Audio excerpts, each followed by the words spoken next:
Hey guys, it's me. I hope you're all well and you're looking forward to the start of your weekend.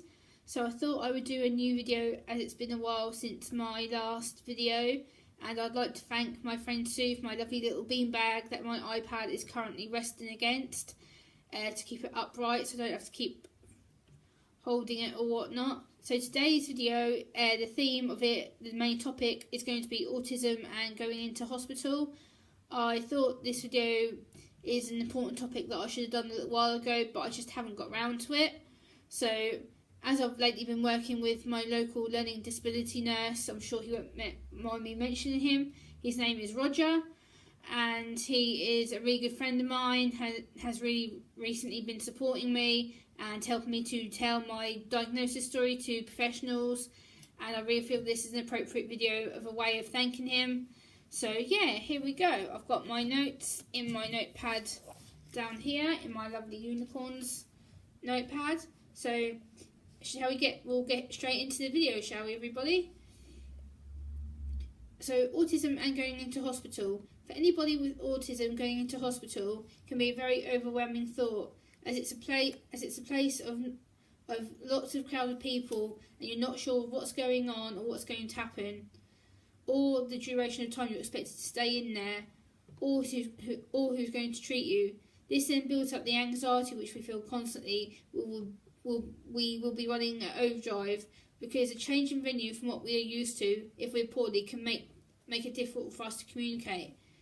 Now, I know sometimes how I feel if I'm unable to communicate. When my anxiety gets too much, my body just all shuts off all communication and I become non-verbal, which can make treatment difficult if you're planning to treat someone who's on the autistic spectrum. So one thing you can do to make it easier for people like me who need the hospital or might need the hospital in the future is to be clear, to be concise, and use clear language when you're talking to us so that we can still communicate with you. So such things as British Sign Language, Makaton, can help to identify a correct way of communication. This will be important to us, as it is important not to assume that all people on the spectrum are the same, because we're all different with our own different strengths, abilities, weaknesses, barriers that we might have.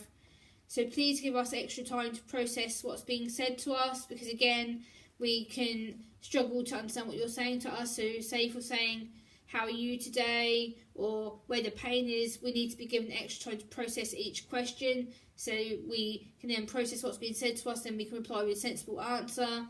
Because if we feel we're under pressure or not given time to talk to you, then it can become really difficult with us saying an inappropriate answer or shouting out something that can be quite offensive and quite rude.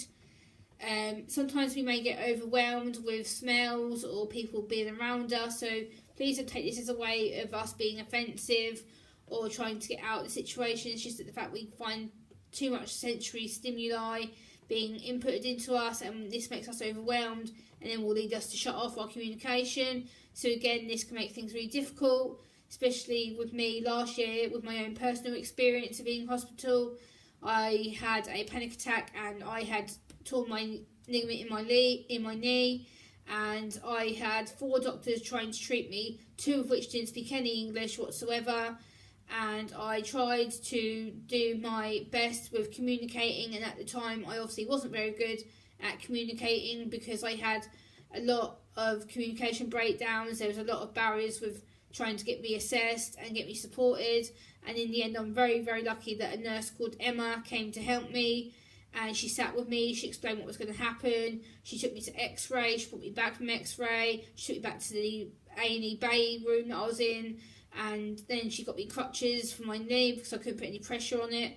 So then I was able to walk with the support of the crutches, which I had, I think, in total for 7 weeks. And then at the same time I had to deal with the panic attack symptoms and learn how to recognise when I'm unwell. And now I put strategies in place to stop me getting to that point. So usually if I feel ill or start to come down panic attack symptoms, I can put music on, I can put a good film on, or a good TV programme that I like, that I know well, I put on. I will just stay at home in my quilt and not go out anywhere. And also usually I have my best friend to help me, so if she's with me then she'll often know what to do with me. But also now as well, There is such things as the National Autistic Society hospital passport, which you can actually download and fill in with the patient, who can keep a copy with them at all times, and actually that can be a copy you can keep in their medical file as well. So next time a patient with autism or suspected autism comes through to your department, that you'll be able to say, yes, this patient has autism or suspected autism, and this is the way that you can look after them. I will attach the website link in the description box below so that you can see what it's like for people on the autistic spectrum. And I hope that this video has helped you to understand what it's like to be autistic and the ways to help us.